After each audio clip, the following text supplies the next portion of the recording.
श्श्श, क्या शीशी लगा रही हो? ऐसे चलेंगे तो कभी भी अपने टारगेट तक नहीं पहुंच पाएंगे। हाँ, तुम्हारी तरह अगर तरेंगे तो फिर लाजमी पतले दाएंगे। उफ, ओ चुप तो करो तत की दुकान और टारगेट पे कंसंट्रेट करो भाई। जिद होते हुए सर पर नन्हा हाथ मारकर उसे घूरते हुए कहा। उसकी बात पर उसकी आंखों में नमी आ गई। ओ गॉड, अब मम्मा की तरह रोने मत लग जाना। एक्टिंग की दुकान। मैं मम्मी तो बताऊं दी, तुमने ऐसा कहा है तो बताओ जाओ, फिर मैं भी बताऊंगी कि तुम बाबा को मम्मा की सारी खबरें देती हो। मम्मी, तीनों मुझे मार ली है। मम्मी। जैसे ही उसे लगा कि अब भांडा फूटने लगा है तो हमेशा की तरह बाजा बजाने बैठ गई। क्या हुआ मेरे बेबी को? किचन से बेहाल होकर निकलते हुए रुबाब तेजी से माहे नूर की तरफ भागी आई। मम्मा ये एक्टिंग कर रही है आपकी तरह। तानिया ने जब मम्मा कहा तो रुबाब ने उसकी तरफ भी प्यार से देखा था, मगर जब पूरी बात सुनी तो मुंह खोले उसे घूरने लगी। हद हो गई भाई, कोई औलाद माँ को ऐसे बोल सकती है? तौबा तौबा। तानिया बेटा, ये कैसे कह रहे हो आप? मैं आपकी मम्मा हूँ, आप मुझे एक्टिंग बाज कह रहे हो? रुबाब ने उसे हल्का सा डांटते हुए कमर पकड़कर लताड़ा। नहीं मम्मा, फर्स्ट ऑफ ऑल पहले आप करेक्शन कर लें। मैंने एक्टिंग बाज नहीं कहा, मैंने कहा कि मम्मा ये एक्टिंग कर रही है आपकी तरह। सानिया ने माथे पर बल डाले रुबाब की करेक्शन करवाई। उफ, एक तो तुम्हारी ये जिच कर देने वाली आदत। रुबाब ने कोफत से सर झटका। उसे तानिया की इस आदत से बहुत चिढ़ थी कि वो हर किसी की बात को करेक्ट करती रहती थी। तुम कितना जिच करते थी हो मुझे तीनों। मीनो को देखो कितनी क्यूट सी है, सिर्फ काम की बात करती है और फिर बस ज्यादा खामोश रहती है। रुबाब ने मीनो की तारीफ करते हुए जैसे ही पीछे मुड़कर देखा तो मीनो कहीं भी नहीं थी। हैं, ये कहाँ गई? मम्मा। तीनों ने रुबाब की पीठ अपने छोटे से हाथ से थपथपाई। हाँ, वो रही आपकी क्यूट सी मीनो, अकेले ही चॉकलेट चोरी करके ठोस रही है। आई तो मेरे साथ ही पर हमेशा की तरह धोखा दे दिया। तीनों ने मीनो को घूरते हुए कहा, जो उन दोनों को हमेशा की तरह आपस में उलझा कर खुद बड़े मजे से फ्रिज से चॉकलेट निकाल कर उससे भरपूर इंसाफ कर रही थी। पूरा मुंह उसका चॉकलेट से भर चुका था और हाथ तो लग रहे थे कि बने ही चॉकलेट से हैं। रुको मीनो, मेरे लिए भी छोड़ना। तीनों भी उसके पीछे लपकी और फिर हर बार की तरह मिनी जंगे अजीम शुरू हो गई थी। दोनों एक दूसरे से चॉकलेट छीन रही थी। उफ, क्या खाकर पैदा किया था इन्हें। उसने इन दोनों जुड़वा खूबसूरत बच्चियों की तरफ देखा जो उसे दिलो जान से प्यारी थीं। हाय रे मेरी किस्मत, एक इनका बाप कम था कि अब ये भी। रुबाब धड़ाम से जमीन पर बैठे सर पकड़े अपना रोज का रोना रो रही थी। रुबाब शाम की चाय बनाकर लाउंज में दीगर लवाजमात के साथ लाई, जहां सब घर वाले बज़ाहिर तो साथ बैठे थे मगर पिछले 5 सालों से एक दूसरे से बहुत दूर हो चुके थे। सब साथ तो बैठते थे मगर कोई खास बातचीत नहीं करते थे। बस साथ बैठकर चाय पीते, फिर किसी ना किसी काम के बहाने उठ जाते। अभी भी ऐसा ही हुआ था। जैसे ही चाय खत्म हुई सब ही किसी ना किसी बहाने से अपने अपने कमरों में चले गए थे। रुबाब पीछे खड़ी नम आंखों से सामने लगी दीवार पर नूर की एनलार्ज तस्वीर को देखकर सिसक पड़ी। ये सिर्फ आज ही नहीं हुआ था, ये तो पिछले 5 सालों से होता आया था। जब से नूर इस घर से गई थी मानो सारी खुशियां भी साथ ही ले गई थी, हर किसी को तोड़ गई थी। नूर। रुबाब की आंख से हर रोज की तरह आज भी अजियत भरा कतरा गिरा था और कारपेट में जज़ब होकर गुम हो गया था। सर प्लीज, मैंने कुछ नहीं किया, ये सब उस गफूर ने किया था और मुझे लालच दी थी कि मुझे ढेर सारे पैसे देगा, इसलिए लालची हो गया था, माफी दे दें प्लीज। मुलाजिम घुटने टेके हाथ जोड़े सामने खड़े शख्स से रहम की भीख मांग रहा था, मगर ये जानते हुए भी कि उस शख्स की डिक्शनरी में रहम नाम की जगह तक नहीं, तो वो रहम करेगा कैसे। भारी कदम बढ़ाते वो उसके पास आया और अपने नोकदार बूट से उसे पीछे की तरफ बेरहमी से धकेला। जैसे मुलाजिम नीचे गिरा, उसने अपना बूट उसकी शायरग पर मजबूती से जमा कर मसला। मुलाजिम का चेहरा खौफ से सफेद पड़ गया था। फिर उसने पीछे हाथ ले जाकर टेबल से कटर उठाया और उस मुलाजिम की हाथों की सारी उंगलियां एक एक करके आहिस्ता आहिस्ता से ऐसे खींची कि उसे ज्यादा से ज्यादा तकलीफ हो। मुलाजिम के मुंह से दर्दनाक चीखें निकलने लगी, मगर सामने खड़ा शख्स मुस्कुरा पड़ा था। जो पहले तक तो गुस्से से आग बगोला हुआ था, अब उसे तड़पता हुआ देखकर दिल में सुकून महसूस कर रहा था। एक झटके से उसका सर दीवार से मारते वो ऐसे उठा कि जैसे बूट के तस्मे बांध कर उठा हो, और फिर हाथ झाड़कर कोट एक अंदाज से झटकता हशाश बशाश चेहरा लिए वहां से चला गया। पीछे खड़ा नादर उसकी पुश्त को ही देखता रह गया था। वो तो पहले ही से जालिम था, मगर पिछले 5 सालों से वो वहशी दरिंदा बन चुका था। इन सालों में उसने कोई भी दिन, कोई भी रात बिना किसी को अजियत और तकलीफ में तड़पता देख नहीं सोया था, वरना उसे नींद ही नहीं आती थी। हालात ने उसे क्या से क्या बना दिया था। आज का सालार शुजात कल के सालार शुजात से यकसर अनजान था, और बाकी उन सब के लिए एक वहशी था। वहशी जो कभी कभी बिना किसी गलती के भी उन्हें सजा देने में गुरेज न करता था।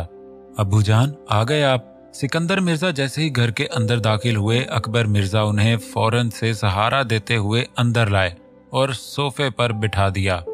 दादा जान ने बैठते ही गहरा सांस लिया, जैसे न जाने कितनी लंबी मुसाफिर तय करके आए हों। क्यों जाते हैं आप रोज वहां? कोई नहीं है वहां पे अब। जिस वजूद को हमने सालों पहले दफनाया था, वो कब का मिट्टी में जाके मिट्टी होकर फना हो चुका है, हमेशा के लिए। फिर क्यों खुद को तकलीफ देते हैं आप अब्बू जान?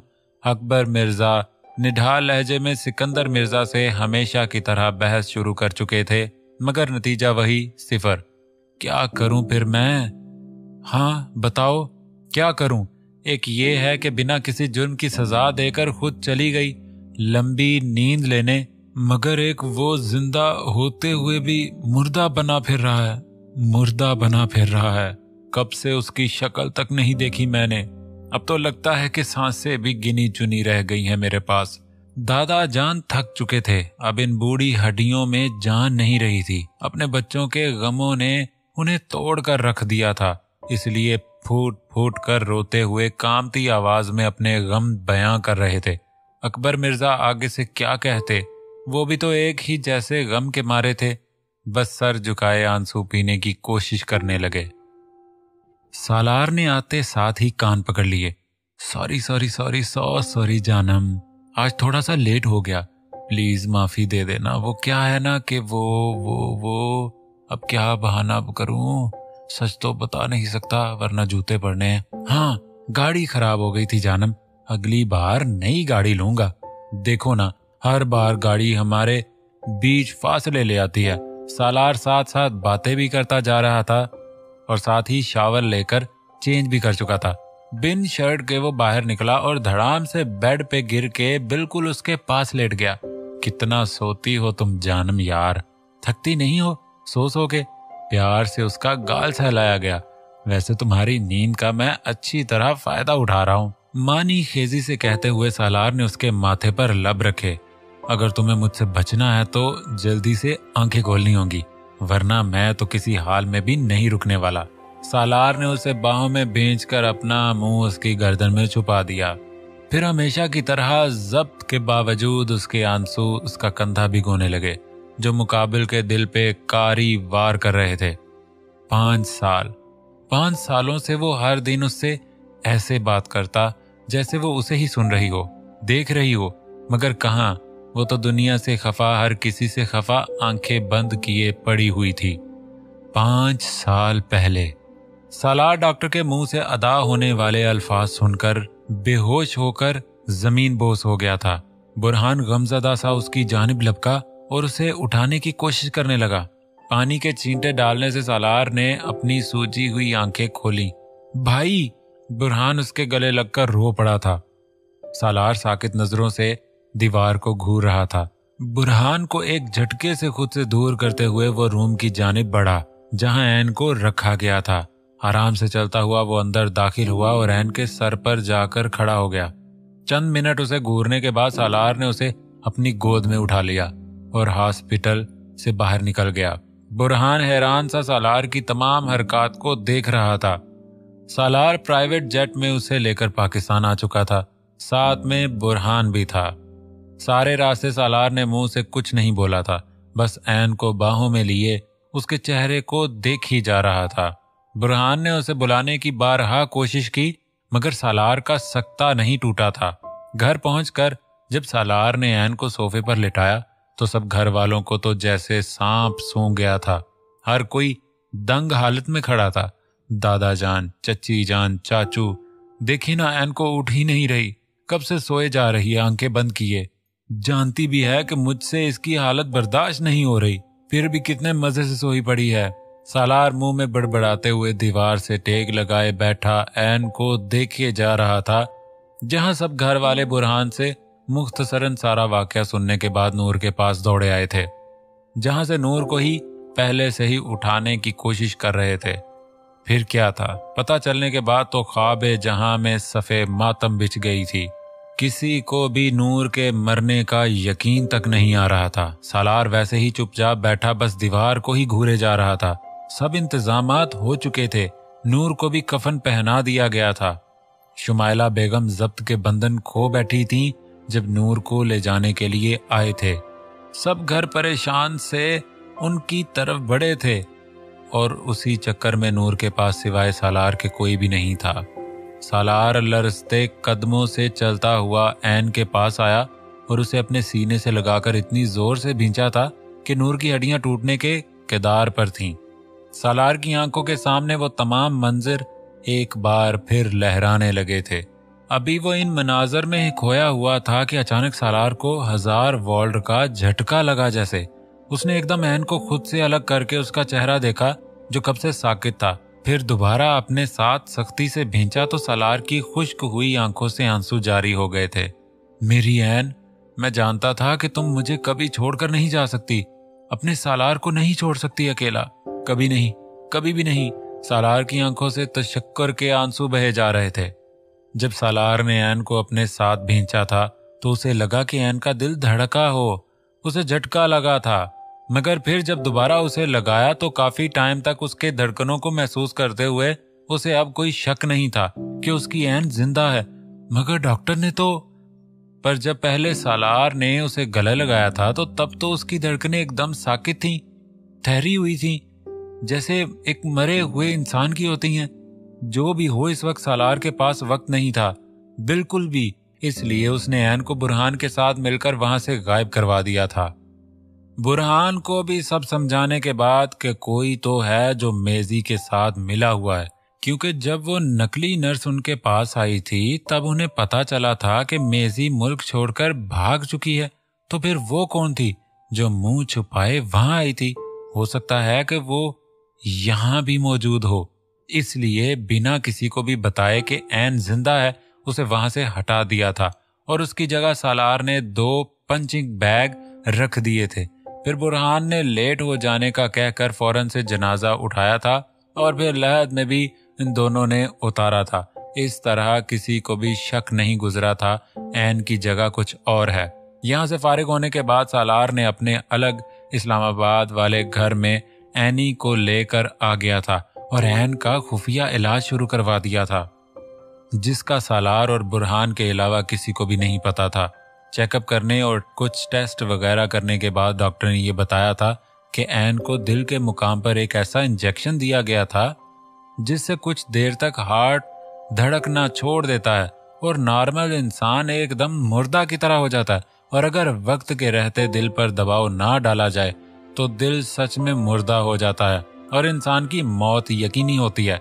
ये सुनकर सालार को जहां चैन मिला था कि अगर वो एन को सख्ती से ना भींचता तो फिर दूसरे ही पल उसे खतरनाक हद तक गुस्सा चढ़ा था कि ऐसे कौन है जिसने एन को ऐसा इंजेक्शन लगाया था। तब से अब तक पिछले 5 सालों से एन कोमा में थी, जो कि इस इंजेक्शन का ही साइड इफेक्ट था। डॉक्टर के मुताबिक इसका एग्जैक्ट दौरानिया बताना मुश्किल था कि कब तक एन कोमा से बाहर निकलेगी, हो सकता है कि जल्द ही होश आए या फिर सारी जिंदगी। इससे आगे वो कुछ बोल ही नहीं पाया था, क्योंकि सालार ने उसे धक्का दिया था और सर्द आवाज में उसे खबरदार किया था कि ऐसी मनहूस बातें अपने मनहूस मुंह से न करे। मेरी ऐन जल्द ही ठीक हो जाएगी। वक्त गुजर गया और ऐन को होश नहीं आया, मगर इतना जरूर हुआ था कि ऐन अब सुन और महसूस कर सकती थी, मगर कुछ बोल नहीं सकती थी, हिल नहीं सकती। वो रोज सालार की बेतुकी बातें, उसके बहाने, उसका छूना, उसकी मोहब्बत, उसकी फिक्र और उसके आंसुओं को वो रोज महसूस करती थी। दिल ही दिल में उसके हर सवाल का जवाब देती थी और उसकी तड़प पे तड़पती भी थी, मगर कैसी बेबसी थी कि वो उसे कुछ कह नहीं सकती थी। बेबस और लाचार बनी वो सालार की तकलीफ को अपने दिल पर महसूस करती रहती। अगर इतने सालों में कुछ अच्छा हुआ था तो वो ये था कि ऐन ने अपने अनजान जज्बातों को नाम दे दिया था, इश्क का नाम। उसे एहसास हो चुका था कि वो सालार से बेइंतहा इश्क करती है, बेइंतहा। ऐन को भी अपने ठीक होने की जल्दी थी। फिर जब विल पावर भी हो तो फिर मरीज कैसे ना ठीक हो, और यहाँ तो फिर भी इश्क का मामला था। सालार के गिरते आंसू ऐन को तकलीफ पहुंचा रहे थे, मगर वो कुछ भी नहीं कर पा रही थी। जानम, बहुत तकलीफ में हूं मैं। देखो ना, बुरहान की भी शादी हो गई और उसके 2 जुड़वा बच्चियां भी हैं, बहुत प्यारी हैं, एंजल की तरह। मुझे भी ऐसी एंजल्स चाहिए ऐन। मैं भी नॉर्मल जिंदगी चाहता हूं। तुम क्यों नहीं उठती, क्यों नहीं उठती?